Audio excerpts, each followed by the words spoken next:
Today in New Orleans, they got a lot tougher on the holdouts. Police department, anyone home? Not only the flooded areas, but New Orleans' driest and wealthiest neighborhoods, too. Police department! The police and National Guard going street by street, house to house. We need to make sure, too, that whenever we knock on doors, people refuse to leave. We need to make note, call it in. They say there are no orders to use force, just strong persuasion, sometimes entering open houses with guns drawn, and instructions to disarm anyone inside. You say guns will be taken? No one will be able to be armed. We will take all weapons. That happened today in this wealthy neighborhood where homeowners had armed themselves to protect their mansions. Residents were handcuffed on the ground. In the end, police took their weapons but let them stay in their homes. They were a little bit threatened because our weapons were bigger than their weapons.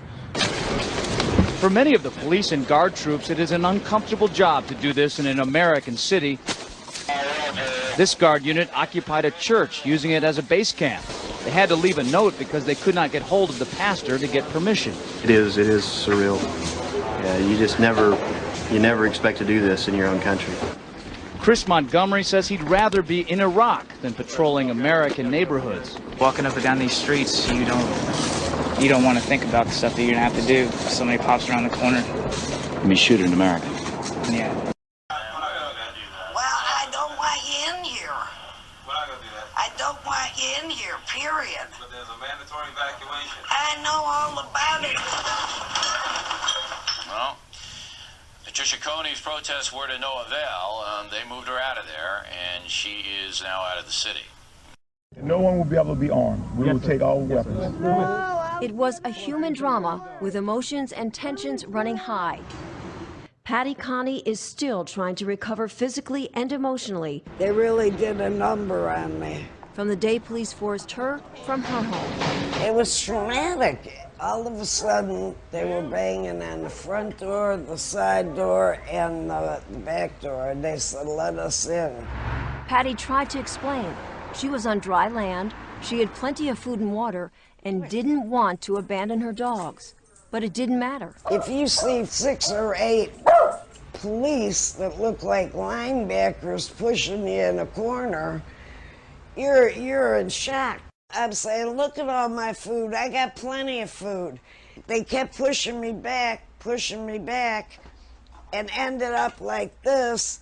Then, Patty showed them a small revolver she was carefully holding in the palm of her hand. A camera crew was there to capture what unfolded next. I said, it's not even loaded. And I dropped it on the floor. You got a gun? Well, they punched me in the face. Look at my black and blue marks. Look at what they did to me. They dragged me out of here. I really thought they were going to kill me. I really did. We were coming back across the lake is when we got stopped by Coast Guard and St. Tammany Sheriff's Department and the National Guard by gunpoint. We had identification. We were coming back from a house that we were taking the weapons out of so criminals wouldn't break in and steal them. And we've had policemen tell us that that's what they wanted us to do, but not the sheriff in St. Tammany. They just wanted to confiscate them from us. At the time when they come up to us with M16s or AR-15s, whatever it was, but there was 4 of them with rifles and holding on us with our hands in the air until they got in our boat. So they got on the boat and they asked us, do you have any loaded weapons? Yes, we do. They're in the 2 back compartments. Wayne went to show him where the gun was. And he screams, don't touch it. Don't even move. I'll get it. I felt like it was un-American and then we had been violated when they took... Like I say, we were shell-shocked. We were just sitting around looking at each other and said, we just got our guns taken away from them. They took them. And they didn't have a right to take them. They didn't have a reason to take them. That was the thing. We did nothing wrong. But they took them anyway. He said, be thankful we're taking your guns here. Why should I be thankful? Well, if they catch you with them on land, they're going to take you straight to jail. We live in proof that all they have to do is say, look, this is the law. You had that feeling that You were violated. They took something from you. They stole something from you. That's the only way to put it. They took something that they didn't have a right to take. What'd you come and get my gun for? I'm a good citizen. Marie Galatis, a Baptist minister, faced the same story in her neighborhood. The same threats by thugs, the same lack of police. But she never once felt afraid. And I had my Bible, and I had my gun, and I knew I was safe. And I tell you what, I'm a Annie Oakley if you come fool with me or my family. I'm gonna let you have it, buddy. Marie knows she was lucky. She was never forced to leave home and didn't have her firearm confiscated. It's going against my constitutional rights as a citizen. But Marie remembers how upset she got when the police department threatened to take her firearm. You're letting the thugs get away with everything, and you're coming to honest, good citizens and taking away their protection, and it is wrong, wrong, wrong. What I feel is that we're losing control of who we are as a nation. Robert Zoss was forced to evacuate when a tree destroyed both of his family's homes. Loaded with dogs, kids, people. Then, as they were exiting through downtown, the unexpected happened. These cops came out of nowhere, said stop, and asked, do we have weapons in the car? And I told him, yeah, I do. He said, get out the vehicle, had us all sit cross-legged in front while they searched the vehicle. I had a .22 long rifle. My tenant's girlfriend had a .22 pearl handle revolver given to her by her grandmother or grandfather. But Robert couldn't believe what he watched police do next and his friend's pearl handle revolver. I saw them smash her gun given to her by grandmother, grandfather, just against the curb. The other things that they busted up, the .22 rifle they busted up, these were police officers that went too far. We didn't have any rights. I mean, they treated us like criminals. They treated us like if we were in a third world country. I was scared because these guys weren't doing it by the book. There was mayhem. New Orleans police did not have control of the city anymore. So the only plan they thought, I guess, was to take the guns away from the people. Heed the warning of what this was. You know, this is like Australia. All of a sudden, boom, they got our rights. Internal documents show that after this company positively, absolutely knew that they had a medication that was infected with the AIDS virus, they took the product off the market in the U.S. and then they dumped it in France, Europe, Asia, and Latin America. The medicine's called Factor 8. It was an injection medicine that was used for hemophiliacs, mostly children. Children had been born with an incurable disease. Hold on, Mike. So, hold on. So you're telling me that Bayer knew that this drug was infected with the AIDS virus. They yanked it from the market in America, and then they dumped it in markets overseas? They had to figure out a way, Joe, to make a profit on a product that they could not sell in America. So they made a huge profit. They dropped the product in Japan, Spain, and France. By the way, Joe, government officials in France that allowed that to happen actually had to go to prison for it. In America, not one corporate executive for this company has been indicted or even criminally investigated by our Justice Department. Why not? You're telling me New York, blue dogs. Good evening, everybody. President Obama and British Prime Minister Gordon today calling for a new world order to tackle our global economic crisis. President Obama said globalization can be an enormous force for good. Prime Minister Brown again pushing for what he calls a global New Deal, paid for by the United States, of course. And Budget Director Peter Orszag saying budget deficits could amount to $2 trillion more if Congress doesn't pass the president's budget. Ed Henry reports now from the White House on the summit meeting between President Obama and Prime Minister Brown. A meeting of the U.S. President and British Prime Minister used to mean talk of war and peace, but it's all about the global economic meltdown now. Most Americans remember their war dead on Memorial Day, but there's a small group of veterans fighting for special recognition every June 8th. That's the day in 1967 that the USS Liberty was attacked, surprisingly, by the State of Israel during Israel's six-day war with Egypt. 34 crew members died. The survivors say new information coming to light proves it wasn't all a big mistake. After my brother was killed, it destroyed the family, basically, as cohesive unit. In a small upstate town called Fish's Eddy, you can still hear the echoes of a military attack that's barely made the history books. Carl come home at Easter, and he asked his father how it would be if he was hit by a bomb. June it was. June 8th, 1967, the day Israel fired rockets, burning napalm, and torpedoes at an Allied ship, the USS Liberty. It was day 4 of Israel's own 6-day war with Egypt. And I was on the way down the ladder when I started hearing all the metal hit topside. The Liberty attack took place in international waters in the eastern Mediterranean. The torpedo that hit us at 2:35. The attack started at 2 o'clock. 10 dead on the deck originally. The rest of the dead were due to the torpedo hit after the fact. And I saw the entire front of the ship lift up out of the water. We weren't a combat ship. What the Liberty was an intelligence gathering ship working for the National Security Agency. Carl Nygren and his fellow Navy crew members trained to decipher foreign languages and codes. He was a linguist, knew 5 languages. The United States wanted to know what the Russians were up to during the war. They wanted to know whether the Egyptians were using Russian bombers. A message for Liberty to pull back never reached the ship, and that's where the debate starts about why Israel attacked. It was a mistake. You didn't know it was an American ship? We didn't know it was an American ship. People thought at the beginning that this was an Egyptian ship, an Arab ship. But Liberty's crew has long maintained Israeli air forces were flying low enough to clearly see the American flag. Well, I, for one, know that our flag was flying, and I know for a fact they knew who we were. Author James Bamford, in his new book, Body of Secrets, says American pilots nearby told him they heard the Israeli Air Force and Navy make reference to the flag. They heard the crew members of both the plane and the torpedo boat talk about the American flag. Basically what they saw was red. And then they stopped, and then Israeli ships approached the Liberty and offered help. And the reaction was apparently shooting. Researchers have long speculated Israel attacked because it didn't want the Americans intercepting military communications about Israel's pending assault on the Golan Heights.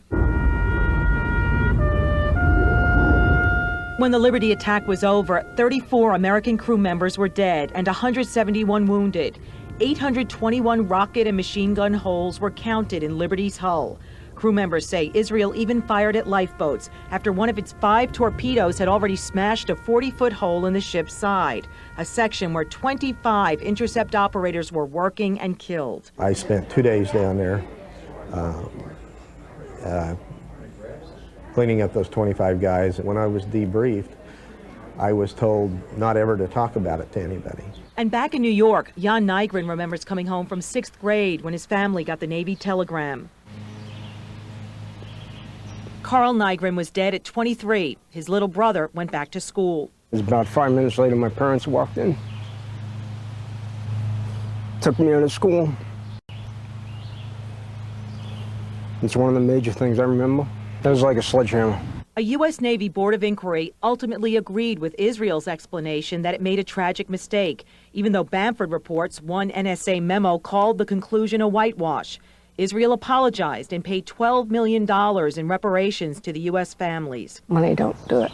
34 years later, the families of the dead and the survivors still smart from the lack of an official U.S. congressional investigation into the attack, which killed twice as many military men as the bombing of the USS Cole. The wounded captain of the Liberty, who refused medical attention for 17 hours to stay with his ship, received the Medal of Honor, but went to his deathbed in 1999, still calling for the U.S. and Israel to release all details relating to the attack. It's a very delicate topic. Nobody wants to touch Israel. Nobody wants to criticize Israel. When something horrible like this happens, whether it was an accident, certainly having new facts before us would be worthwhile. Philip Armstrong, Jr. This past Friday, June 8th, the 34th anniversary of the Liberty attack, a small group of survivors and relatives of the dead returned to Arlington National Cemetery, where 6 of the crew members are buried in a mass grave. Don Pagalar says it took him 20 years to confront his grief. I took my Purple Heart and stuffed it in a drawer and never wanted anybody to know that I had it. because I wasn't hurt or I didn't die. Started having nightmares. I didn't realize why I was having nightmares until I was about 31, 32. I cry for him every morning when I go into work. At the NSA Museum, the ribbon once tied to Captain McGonagall's Medal of Honor now sits with his Navy dress hat and glasses. All that's left of the Liberty is its general alarm and holiday flag. The ship was scrapped in 1968.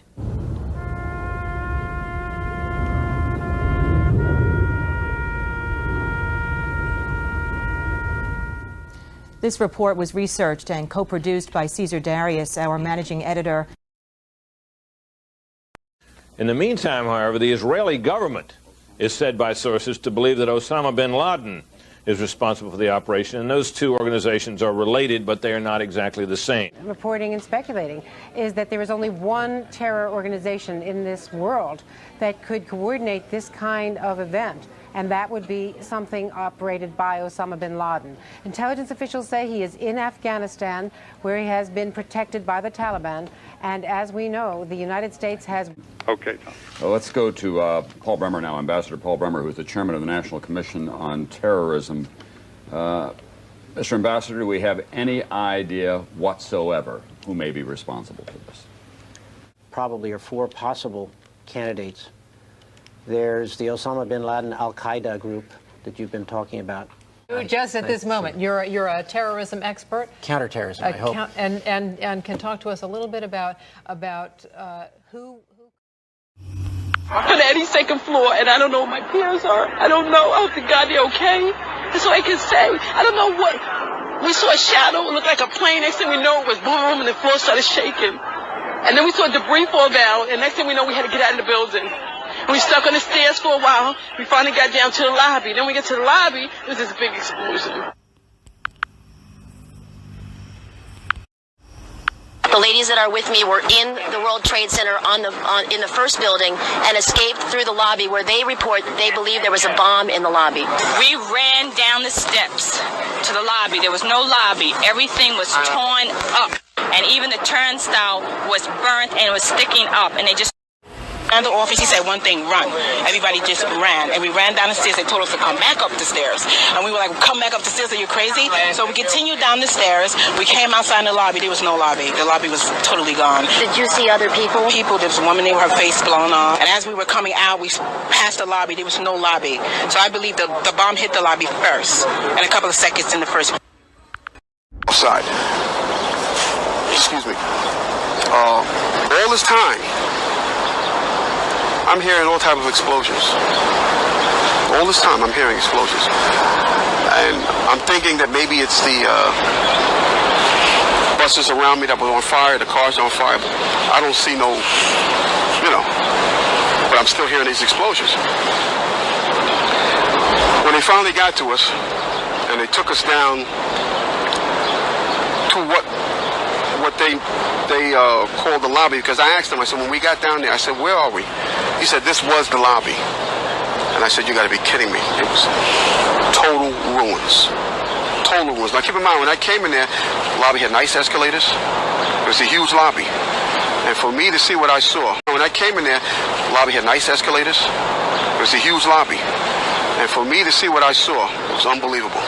And the firefighter that took us down kept saying, do not look down. And I kept saying, why? He said, do not look down. And we were stepping over people. And you know, you can feel when you're stepping over people. They took us out through a whole... What is the proper relationship, what should be the proper relationship between a chairman of the Fed and a president of the United States? Well, first of all, the Federal Reserve is an independent agency, and that means basically that there is no other agency of government which can overrule actions that we take.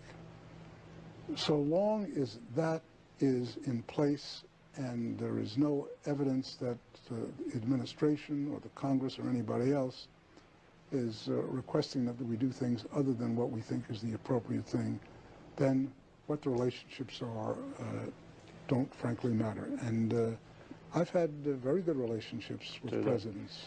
For joining us. You're very welcome. It's great to be here. Well, first of all, give us a little bit more about your background. Well, I'm an architect of 20 years, a member of the American Institute of Architects, and have been studying steel-framed, fireproof buildings for about that long. We ask that for clarification because as we get into this, we want people to make sure that you're not just somebody with a wacky idea. Right. Okay, you come with some science to you.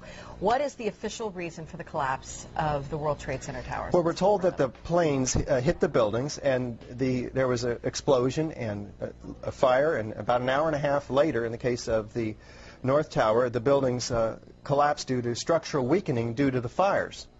The problem is that we don't have large gradual deformations associated with collapses, and fires in high-rises have never brought down a steel frame high-rise building at all, ever. And what we have, unfortunately, is the evidence in the Twin Towers and the third skyscraper to collapse that day, which most people don't know anything about it.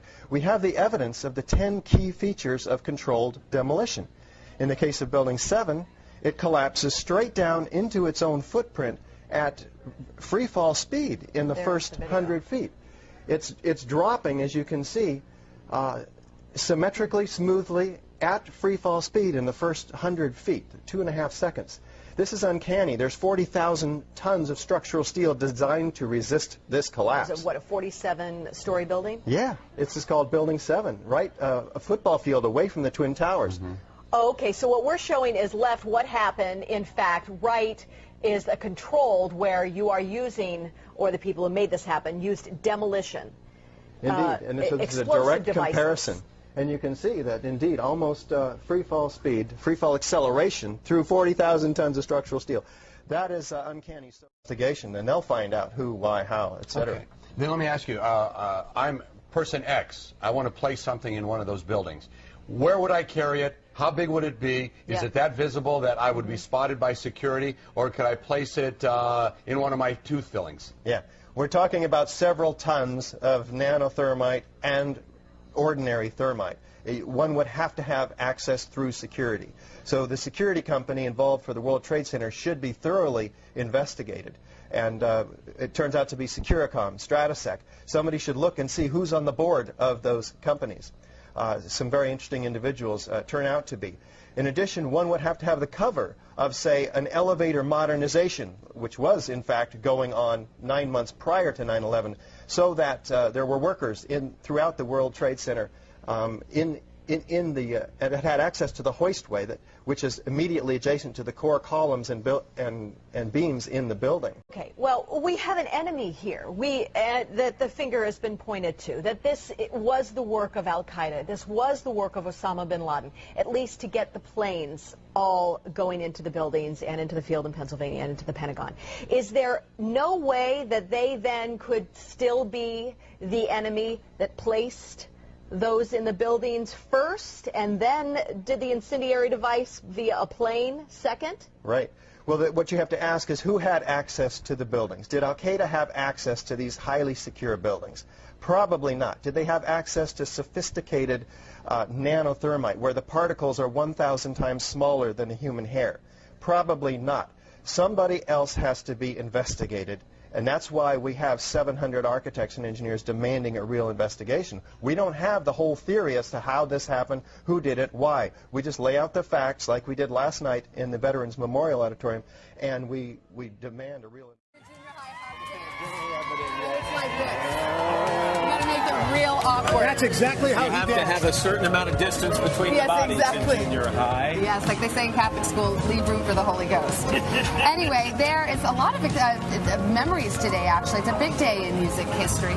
35 years ago today, Elvis Presley passed away, the king of rock and roll. And as Mark Cohn says in his great song, Walking in Memphis, there's a pretty little thing waiting for the king down in the jungle room. Natalie Morales. Now, I think they were talking about Elvis, something in the jungle room. I couldn't pay attention because Al Roker just kind of froze like that. He stood completely still without a look on his face for 17 seconds. 17 seconds. That's like a day and a half in live TV time. idea of how much of the plane actually impacted the building? You know, it might have appeared that way, but from my close-up inspection, there's no evidence of a plane having crashed anywhere near the Pentagon. The only site is the actual site of the building that's crashed in, and as I said, the only pieces left that you can see are small enough that you could pick up in your hand. There are no large tail sections, wings. Affiliate of Fox affiliate, he was back there just a couple of minutes ago, and Chris, I've seen the pictures. It looks like there's nothing there except for a hole in the ground. Basically, that's right. The only thing you could see from where we were was a big gouge in the earth and some broken trees. We could see some people walking around in the area, but from where we could see, there wasn't much left. Any large pieces of debris at all? No, there was nothing that you could distinguish that a plane had crashed there. Smoke, fire? Nothing. It was absolutely quiet. It was.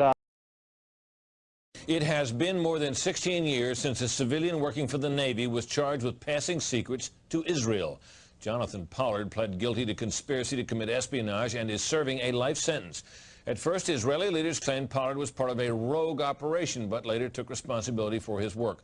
Now, Fox News has learned some U.S. investigators believe that there are Israelis again very much engaged in spying in and on the U.S., who may have known things they didn't tell us before September 11th. Fox News correspondent Carl Cameron has details in the first of a four-part series. Since September 11th, more than 60 Israelis have been arrested or detained, either under the new Patriot anti-terrorism law or for immigration violations. A handful of active Israeli military were among those detained, according to investigators, who say some of the detainees also failed polygraph questions when asked about alleged surveillance activities against and in the United States. There is no indication that the Israelis were involved in the 9/11 attacks, but investigators suspect that the Israelis may have gathered intelligence about the attacks in advance and not shared it. A highly placed investigator said there are, quote, tie-ins, but when asked for details, he flatly refused to describe them, saying, quote, evidence linking these Israelis to 9/11 is classified. I cannot tell you about evidence that has been gathered. It's classified information. Fox News has learned that one group of Israelis, spotted in North Carolina recently, is suspected of keeping an apartment in California to spy on a group of Arabs who the United States is also investigating for links to terrorism. Numerous classified documents obtained by Fox News indicate that even prior to September 11th, as many as 140 other Israelis had been detained or arrested in a secretive and sprawling investigation into suspected espionage by Israelis in the United States. Investigators from numerous government agencies are part of a working group that's been compiling evidence since the mid-90s.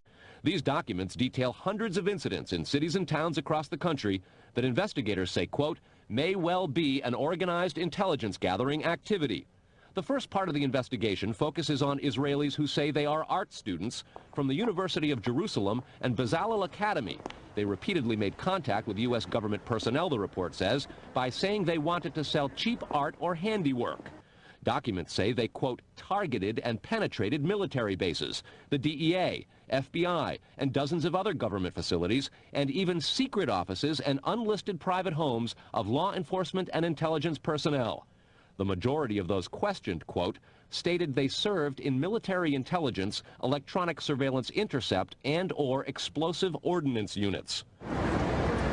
Another part of the investigation has resulted in the detention and arrests of dozens of Israelis at American Mall kiosks, where they've been selling toys called Puzzle Car and Zoomcopter. Investigators suspect a front. Shortly after the New York Times and Washington Post reported the Israeli detentions last month, the carts began vanishing. Zoomcopter's webpage says, we are aware of the situation caused by thousands of mall carts being closed at the last minute. This in no way reflects the quality of the toy or its saleability. The problem lies in the operator's business policies. Why would Israelis spy in and on the U.S.? A General Accounting Office investigation referred to Israel as Country A and said, quote, according to a U.S. intelligence agency, the government of Country A conducts the most aggressive espionage operation against the U.S. of any U.S. ally. A defense intelligence report said Israel has a voracious appetite for information and, quote, the Israelis are motivated by strong survival instincts which dictate every facet of their political and economic policies. It aggressively collects military and industrial technology, and the U.S. is a high priority target. The document concludes, quote, Israel possesses the resources to achieve its collection objectives. A spokesman for the the Israeli embassy here in Washington issued a categorical denial, saying any suggestion that Israelis are spying in or on the U.S. is, quote, simply not true. There are other things to consider, and in the days ahead, we will take a look at the U.S. phone system and law enforcement's methods for wiretaps, and an investigation into the possibility that both have been compromised by our friends and allies overseas. Brett? Carl, what about this question of advanced knowledge of what was going to happen on 9/11? How clear are investigators that some Israeli agents may have known something? Well, it's very explosive information, obviously, and there's a great deal of evidence that they say they have collected, none of it necessarily conclusive. It's more when they put it all together. A bigger question, they say, is how could they not have known? Almost a direct quote, Brett. This going to the fact that they were spying on some Arabs, right? Correct. All right, Carl, thanks very much. We reported on the approximately 60 Israelis who had been detained in connection with the September 11th terrorism investigation. Carl Cameron reported that U.S. investigators suspect that some of these Israelis were spying on Arabs in this country and may have turned up information on the planned terrorist attacks back in September that was not passed on. Tonight, in the second of 4 reports on spying by Israelis in the U.S., we learn about an Israeli-based private communications company for whom a half-dozen of those 60 detained suspects worked. American investigators fear information generated by this firm may have fallen into the wrong hands and had the effect of impeding the September 11th terror inquiry. Here's Carl Cameron's second report. Fox News has learned that some American terrorism investigators fear certain suspects in the September 11th attacks may have managed to stay ahead of them by knowing who and when investigators are calling on the telephone. How? By obtaining and analyzing data the U.S. makes a phone call. What city and state, please? Here's how the system works. Most directory assistance calls and virtually all call records and billing in the U.S. are done for the phone companies by Amdocs Limited, an Israeli-based private telecommunications company. Amdocs has contracts with the 25 biggest phone companies in America and more worldwide. The White House and other secure government phone lines are protected, but it is virtually impossible to make a call on normal phones without generating an Amdocs record of it. In recent years, the FBI and other government agencies have investigated Amdocs more than once. The firm has repeatedly and adamantly denied any security breaches or wrongdoing. But sources tell Fox News that in 1999, the super-secret National Security Agency, headquartered in northern Maryland, issued what's called a top-secret, sensitive, compartmentalized information report, TSSCI, warning that records of calls in the United States were getting into fists. The equipment it installs is secure. But the complaint about this system is that the wiretap computer programs made by Converse have, in effect, a back door through which wiretaps themselves can be intercepted by unauthorized parties. Adding to the suspicions is the fact that in Israel, Converse works closely with the Israeli government and under special programs gets reimbursed for up to 50% of its research and development costs by the Israeli Ministry of Industry and Trade. But investigators within the DEA, INS, and FBI have all told Fox News that to pursue or even suggest Israeli spying through Converse is considered career suicide. And sources say that while various FBI inquiries into Converse have been conducted over the years, they've been halted before the actual equipment has ever been thoroughly tested for leaks. A 1999 FCC document indicates several government agencies expressed deep concerns that too many unauthorized, non-law enforcement personnel can access the wiretap system. And what troubles investigators most, particularly in New York in the counterterrorism investigation of the World Trade Center attack, is that on a number of cases, suspects that they had sought to wiretap and surveil immediately changed their telecommunications processes. They started acting much differently as soon as those supposedly secret wiretaps went into place. Brett? Carl, is there any reason to suspect in this instance that the Israeli government is involved? No, there's not, but there are growing instincts and an awful lot of law enforcement officials in a variety of agencies who suspect that and have begun compiling evidence and a highly classified investigation into precisely that possibility. Brett? Hillary Clinton, I think, is a terrific woman. I mean, I'm a little biased because I've known her for years. I live in New York. She lives in New York, and I've known her and her husband for years, and I really like them both a lot.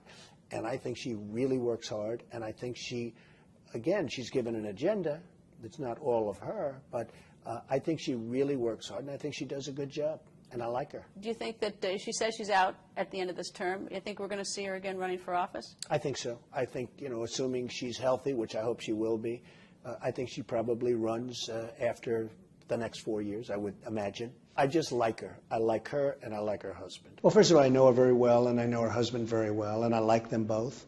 And they are, just really terrific people.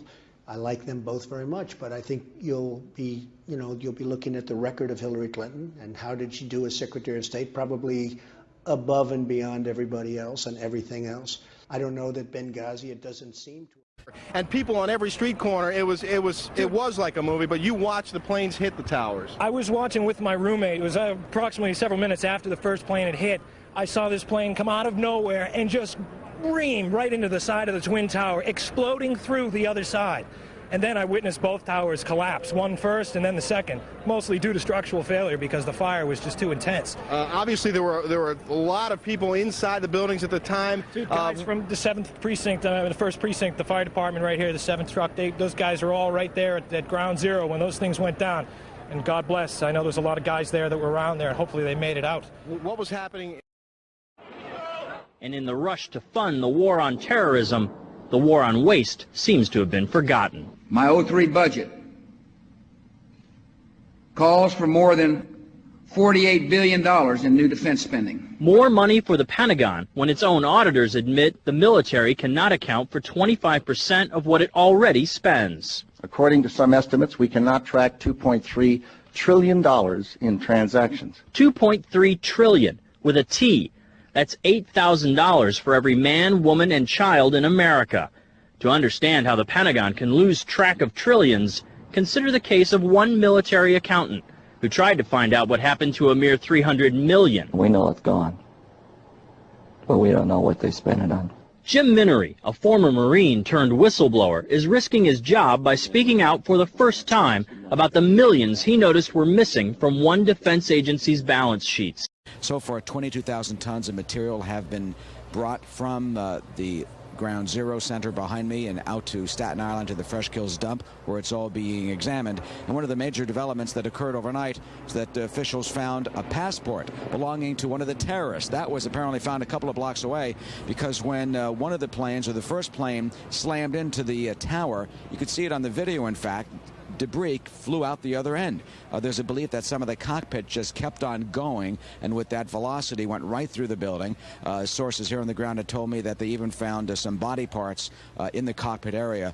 They believe that it is one of the terrorist bodies from the cockpit, because the clothing did not match clothing of airline pilots. So that's where some of that investigation is going today, gathering the evidence. So that's what's happening now. One other development in Jersey City, which is just across the Hudson River, an arrest, the latest arrest that could be significant. When you open up a can, you may not notice the lining inside, but believe it or not, that lining may contain a synthetic estrogen, bisphenol A. This is a chemical that in 1936 was considered for use as a estrogen drug. Then in the 1950s, some tricky chemists found that they could link this chemical together and it creates a hard, clear, glass-like plastic.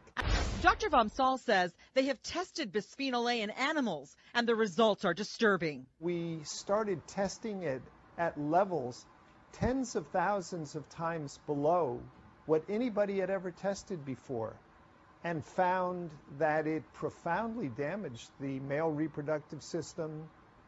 Now we know it causes brain damage, and it causes breast cancer and prostate cancer. Fish. They're also a precious barometer of the health of the environment, and as NBC's Tom Costello reports tonight, there is very unsettling evidence of something terribly wrong. In Colorado's rivers and streams, a waist-deep ritual of the season. He was down on the bottom.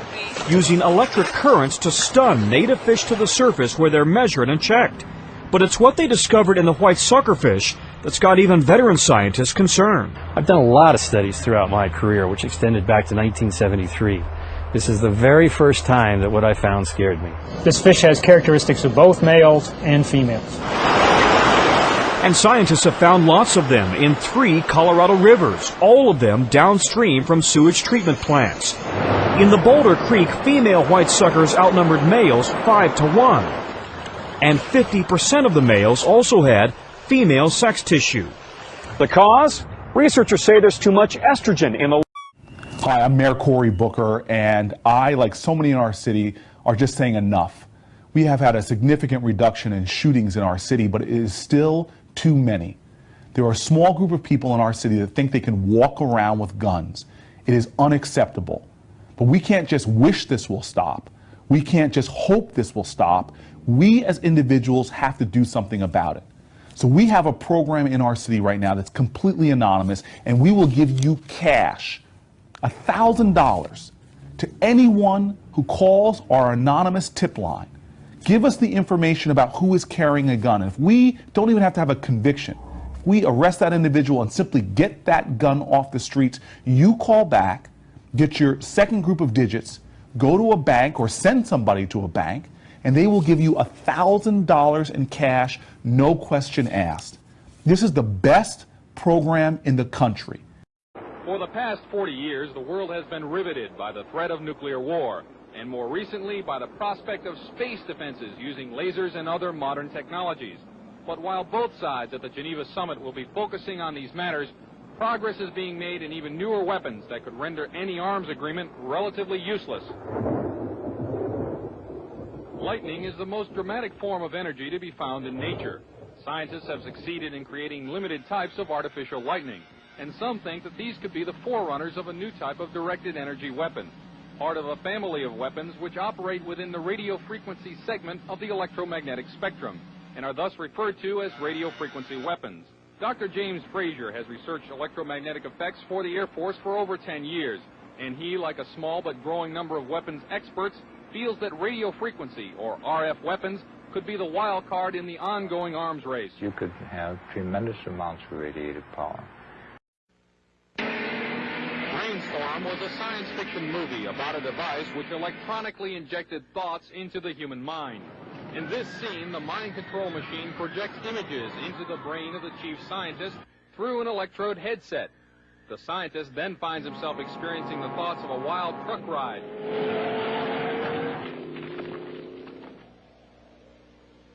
But even in this futuristic Hollywood tale, the subject still had to be connected to the machine by an electrode headset. That's remarkable. But not as remarkable as a real-life experiment where I was the subject of a prototype device designed to project images into the mind without electrodes. The prototype machine, developed from Soviet scientific data, could, according to some scientists, have a profound effect as a weapon of war. Electronic mind control research is not new. A scientific milestone in this area came in the 1960s when Dr. Jose Delgado, by connecting a radio antenna to electrodes inserted into the bull's brain, Delgado proved that the animal's aggressive impulses could be thwarted by electronically manipulating the bull's muscle reflexes. Do you realize the fantastic possibilities if from the outside we could modify the inside? Could we give messages to the inside? But the beauty is that now we are not using electrodes. In recent years, Delgado has shown that the behavior of monkeys can be altered using low-power, pulsating magnetic fields. But in these experiments, there were no antenna implants. Any function in the brain, emotions, intellect, personality, well, could be perhaps modified by this non-invasive technology. Delgado's research has so far been limited to animals. But in the Soviet Union, a radio frequency, or RF device, has been used for over 30 years to manipulate the moods of mental patients. It's called a LIDA machine. The pulse rate is in the extremely low frequency range, between 0 and 100 pulses per second. Dr. Ross Adey is the top researcher at the Veterans Administration Hospital in Loma Linda, California. He has been investigating the effects of the LIDA machine. Now, what do the Soviets use this machine for? Well, they don't use it anymore. We should be very clear that this is a machine which is regarded by them as somewhat obsolete technologically. This scientist, who did not want his identity revealed, is employed by the U.S. government and has done secret RF weapons research. He believes that tests done with the LIDA and similar machines prove that humans are susceptible to remote alterations of mood and awareness. Certain kinds of weak electromagnetic signals work exactly like drugs. And so the promise is that anything you can do with drugs, you could do with the right electromagnetic signals. Apparently, there are specific sites involved, specific functions involved. It's a matter of matching up. Later, I asked Van Bice what a weapon using this technology could do. Induce basically what would be considered hallucinations in people, direct them to do things against their so-called better judgment. How easy would it be to assemble a weapon from existing off-the-shelf parts? In 3 weeks, I could put together a weapon that would take care of a whole town. We showed the results of our test to Dr. Robert Becker, a two-time Nobel nominee for his work in the biological effects of electromagnetism. This is a very significant experiment because it carries our understanding of how vision is actually performed a step further into the mystery. He said he thought the machine caused a disturbance in the brain's interpretation of vision, and as such could be used as a weapon. That kind of a disturbance in the visual system could markedly influence the operations of broadcast by a number of high-powered radio transmitters operating deep in the Soviet Union since July 4th, 1976. Though the official Defense Department explanation of the woodpecker is that it is an over-the-horizon radar designed to track U.S. missile launches, some scientists suspect that the woodpecker is designed to interfere with human brain function. As far as I'm concerned, the potential that this has for producing a direct psychoactive effect upon the total American population is there, has never been disproven. Dr. Robert Becker is a pioneer in the field of bioeffects of electromagnetism. The signal range within which the woodpecker operates is that which has been reported by many investigators to produce a tranquilizing effect upon animals. We are just incredibly sensitive to these magnetic stimuli. Dr. Bob Beck, a PhD in nuclear engineering, has done extensive research into electromagnetic effects on humans. The signal was permeating power grid. Officially, the Department of Defense will not comment because the subject area is, quote, too sensitive. But CNN has learned from this government scientist, who did not want to be identified, that a Navy laboratory conducted research into the use of an RF device for counterterrorism and special operations. It's possible to entrain a certain percentage of a population, apparently, with weak magnetic fields. The study also showed that RF signals could dissolve certain types of rat brain cells at a distance, causing disorientation and nausea. According to the scientist, even though the program was successful, the government never followed up on it. Dr. James Frazier did electromagnetic research for the U.S. Air Force for many years. At one time, he proposed a battlefield RF weapon system. You could make an antenna that would be carryable by a helicopter, and that this could be expected to produce a wide variety of symptoms, actually, by humans who happen to be. President, you've made it a practice of not commenting on potential personnel moves. Of course I did. Calling in speculation. You can understand why. Because we got people's reputations at stake. And on Friday, I stood up and said, I don't appreciate the speculation about Don Rumsfeld. He's doing a fine job. I strongly support him. But what do you say to critics who believe that you're ignoring the advice of retired generals, military commanders, who say that there needs to be a change? I say I listen to all voices, but mine's the final decision. And Don Rumsfeld is doing a fine job. He's not only transforming the military, he's fighting a war on terror. He's helping us fight a war on terror. I have strong confidence in Don Rumsfeld. I hear the voices, and I read the front page, and I know the speculation, but I'm the decider, and I decide what is best, and what's best is for Don Rumsfeld to remain as the Secretary of Defense. Come on in. Go inside. An invitation into Donald Trump's world.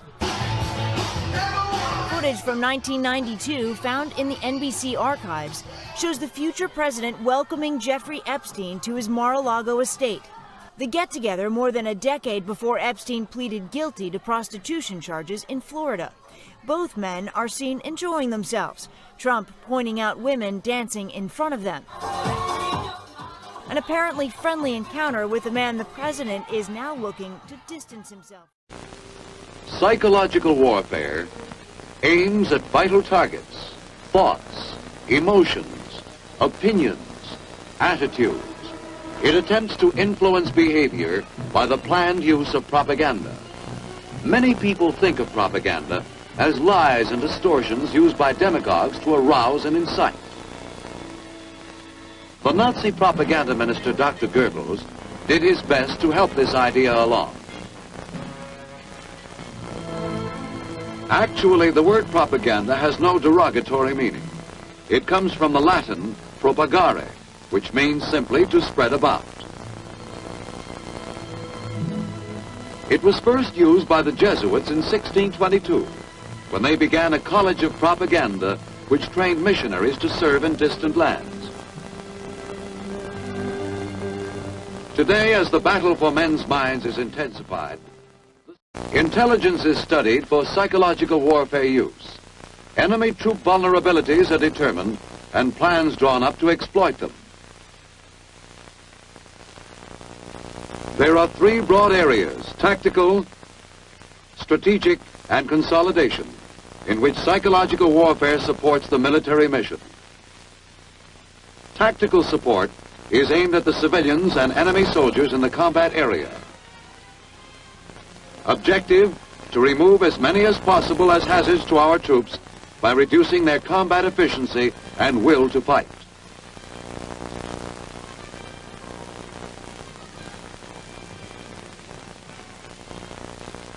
One of the tactical military psychological warfare weapons is the loudspeaker. It has great mobility and can pinpoint its target.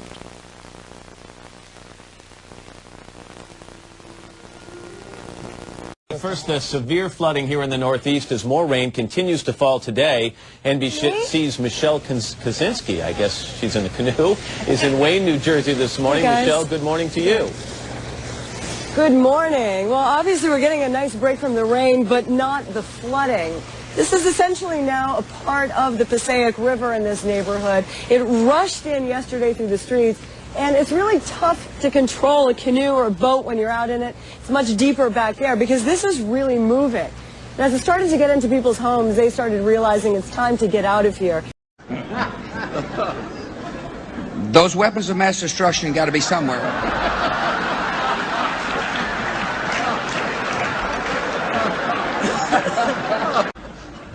Nope, no weapons over there.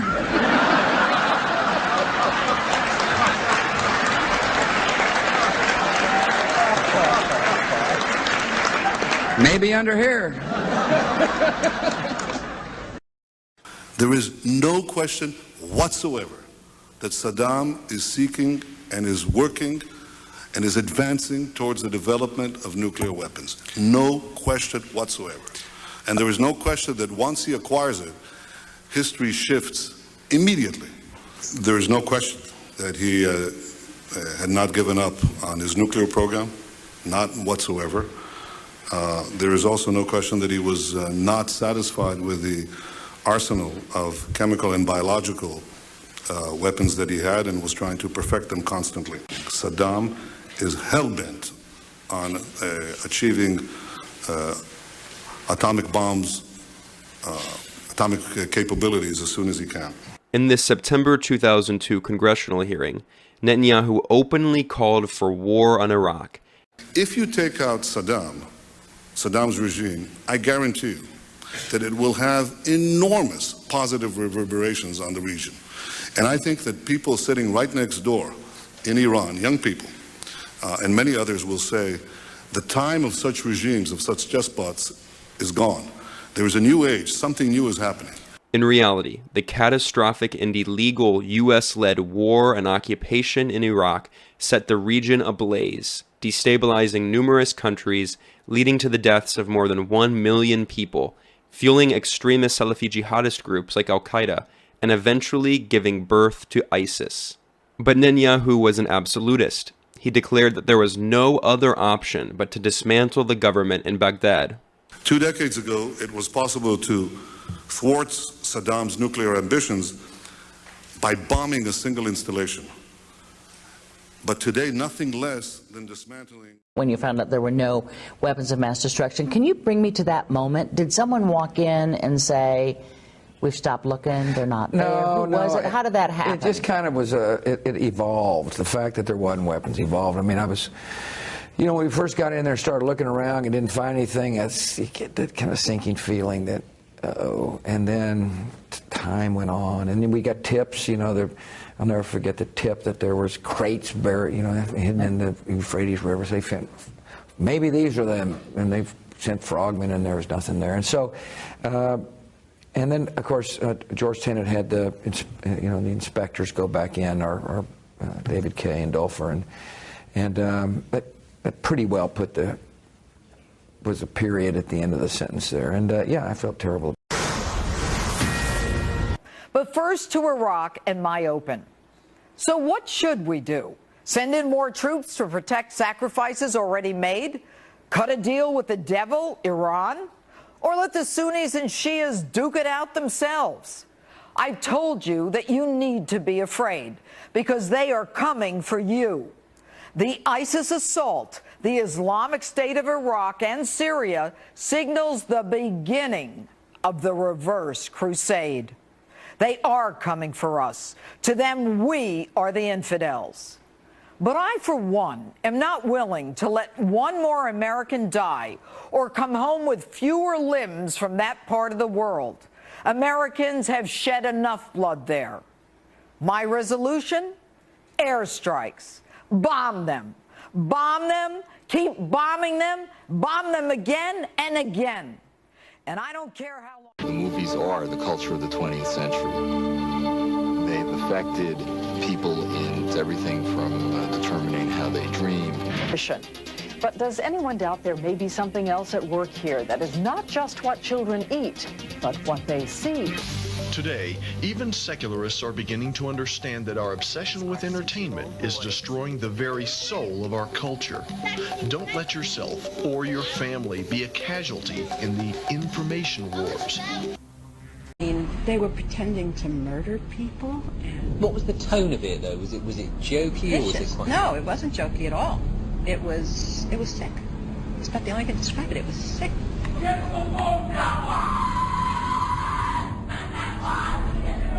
What you're hearing is the first recording ever made of the Skull and Bones initiation ceremony. It has never been broadcast before.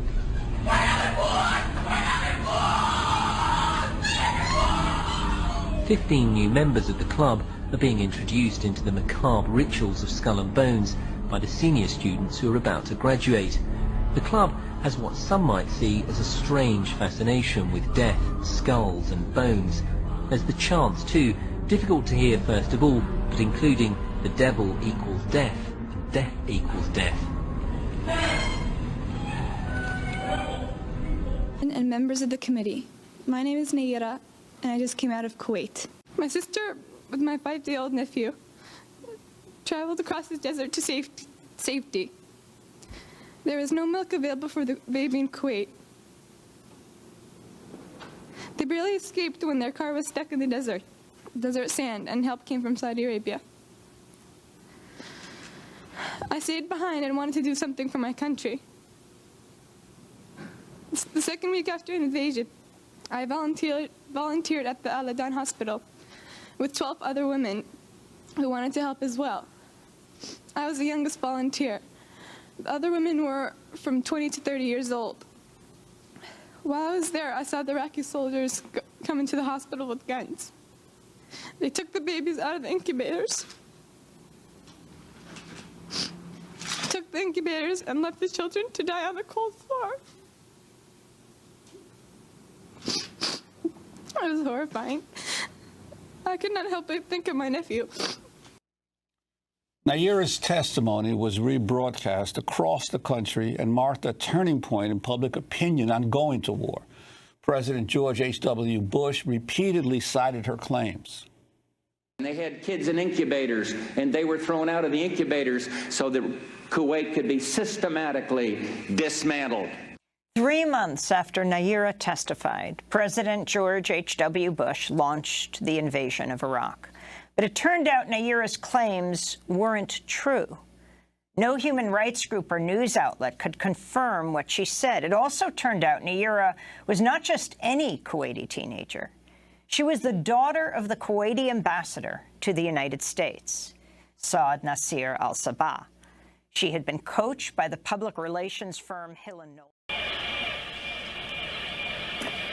CD, if you need to take cover, I notice that you've got your gas mask in your hands. If you need to put it on, please do so. If you need to take cover, please do so. If you are able...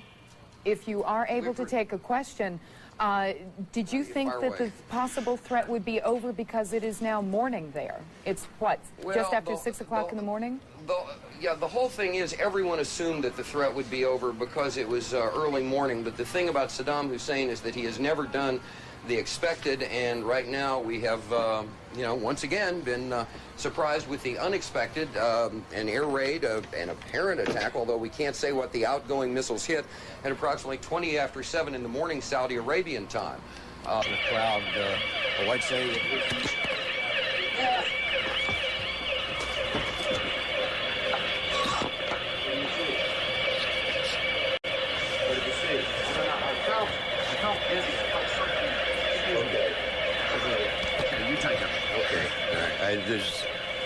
My apologies for that. He's putting on a gas mask. There hasn't been any gas dropped here that we could tell.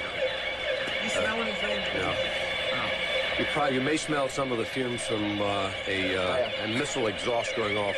The missiles use a rocket, a cordite, some sort of burning. We just heard a little thump just then. But I have to apologize for that. I caught a whiff of something and felt momentarily dizzy. You're more experienced in military. The top 10 things about Saudi Arabia. Maybe we could shorten the list to 5. Oh God, Geopolitics by Dan Quayle.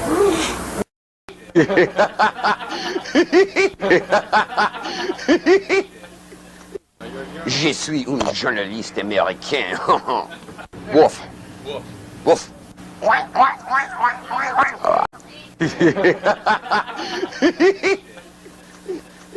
Oh, I love this country so much. You guys just don't have a clue.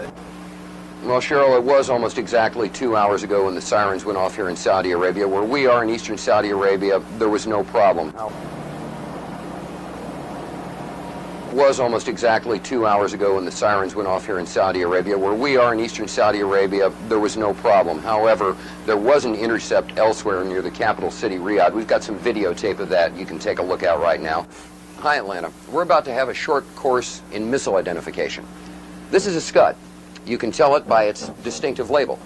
Now, when the missile is launched, the first thing you look for is the plume sticking out behind it. Now, when you detect this, you can tell it's been launched. Thank you. Graffiti on it? Yeah, show me graffiti. Larry King show or bust.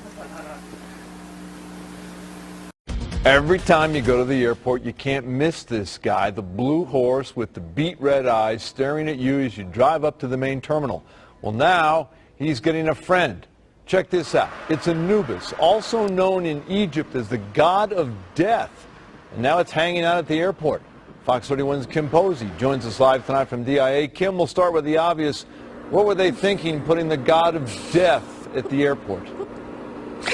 Well, Ron, the statue is here paving the way for the King Tut exhibit that's going to be coming at the end of the month. The statue was erected right here on the south side of the terminal earlier today, and a lot of people are really excited about it. But some find it a little bit odd that the Egyptian god of the dead would be looking in on an airport where some people are afraid to be anyway. It's not the pyramids, it's DIA. That's an interesting image to have here at the airport. A statue of Anubis, the ancient... To be fair, we had helped to create the problem we're now fighting. How? Because when the Soviet Union invaded Afghanistan, we had this brilliant idea that we were going to come to Pakistan and create a force of mujahideen, equip them with Stinger missiles and everything else to go after the Soviets inside Afghanistan. And we were successful. The Soviets left Afghanistan, and then we said, great, goodbye, leaving these trained people who were fanatical in Afghanistan and Pakistan, leaving them well armed, creating a mess, frankly, that at the time we didn't really recognize. We were just so happy to see the Soviet Union fall, and we thought, okay, fine, we're okay now. Everything's going to be so much better. Now you look back, the people we're fighting today, we were supporting in the fight against the Soviets. So it's not a conspiracy theory, it's history, and it's history that's being repeated in Liberty. Could a strange substance found by a southwest Arkansas man be part of a government test? Well, that's the question at the heart of a phenomenon called chemtrails, now getting widespread attention. Well, tonight, KSLA News 12 investigation reporter Jeff Farrell shows us the results of testing we had done about what's in our skies. It seemed like some mornings it was just crisscrossing the whole sky. It was just like a giant checkerboard. Bill Nichols snapped several photos of the strange clouds from his home in Stamps, Arkansas. They begin as normal contrails from a jet engine, but do not fade away like a normal contrail. Soon after, he saw particles in the air. You know, because we'd see it drop to the ground in a haze. Nichols then noticed the material collecting on the ground. This is water and stuff that I collected in bowls. I had it set out in my backyard on my dad's pickup truck. KSLA News 12 had the sample tested at a lab. The results? A high level of barium, 6.8 parts per million, more than 3 times the toxic level set by the EPA. Armed with these lab results about the high levels of barium found in our sample, we decided to contact the Louisiana Department of Environmental Quality. They told us that yes, these levels are very unusual, but at the same time they added the caveat that proving the source is a whole nother matter. Barium is a hallmark of other chemtrail testing, which even attracted attention from a Los Angeles TV station. There's already no shortage of unclassified weather modification programs by the government. But those who fear chemtrails could be secret biological or chemical testing on the public point to the 1977 Senate hearings in particular, which confirmed 239 populated areas had been contaminated with biological agents between 1949 and 1969. Later, the 1994 Rockefeller Report concluded hundreds of thousands of military personnel were also subjected to secret biological experiments over the last 60 years. But could secret testing be underway yet again? I'd rather it be something inert and benign, you know, something that's, you know, not causing any damage, but I'd like to know what it is. KSLA News 12 discovered chemtrails are even mentioned by name in the initial draft of House Bill 2977 back in 2001 under the Space Preservation Act. But the military denies any such program exists. Jeff Farrell, KSLA News 12 reporting. And, you know, it turns out until 9 years ago, the government had the right under U.S. law to conduct secret testing on the American public under specific conditions. Only a public outcry repealed part of that law with some exceptions. Now, Jeff's report mentioned high levels of barium linked to those alleged chemtrails. We wanted to find out exactly what effects barium has on the body. We spoke with Mark Ryan, the director of the Poison Control Center. Ryan tells KSLA News 12 that short-term exposure can lead to anything from stomach to chest pains. Long-term exposure causes blood pressure problems. Ryan addressed concerns by chemtrail researchers that barium could be meant to wear down a person's immune system. Anything that causes ill effects in the body long-term, chronically, is going to affect your ability because it's constantly working on the body. So from that aspect, yeah, that's a potential. Ryan says he's conducted research on his own about secret government testing on the public, but he's still a bit skeptical about the alleged chemtrails, at least at the moment, because the Poison Control Center has seen no calls about exposure to barium. Will law ever become a reality in America? Some fear any nuclear, biological, or chemical attack on U.S. territory might trigger just that. And as KSLA News 12 Jeff Farrell discovered, the clergy would help the government with potentially their biggest problem, us. From my cold, dead hands. Charlton Heston's famous declaration captures a truly American value, the overarching desire to protect our freedoms. But gun confiscation is exactly what happened during the state of emergency following Hurricane Katrina in New Orleans. U.S. troops also arrived, something far easier to do even now thanks to last year's elimination of the 1878 Posse Comitatus Act. That forbid U.S. troops from policing on American soil. If martial law were enacted here at home, like depicted in the movie The Siege, easing public fears and quelling dissent would be critical. And that's exactly what the clergy response team, it's called, helped accomplish in New Orleans. Jeff, the primary thing that we say to anybody is let's cooperate and get this thing over with, and then we'll settle the differences once the crisis is over. Such clergy response teams would walk a tightrope between the needs of the government versus the wishes of the public. In a lot of cases, these clergy would already be known in the neighborhoods in which they're helping to defuse that situation. For the clergy, one of the biggest tools that they will have in helping calm the public down or obey the law is the Bible itself, specifically Romans. Romans 13. Because the government is established by the Lord, you know, and that's what we believe in the Christian faith. That's what's stated in the Scripture. Civil rights advocates believe the amount of public cooperation may depend largely on how long they expect the suspension of their rights might last. Jeff Farrell, KSLA News 12 reporting.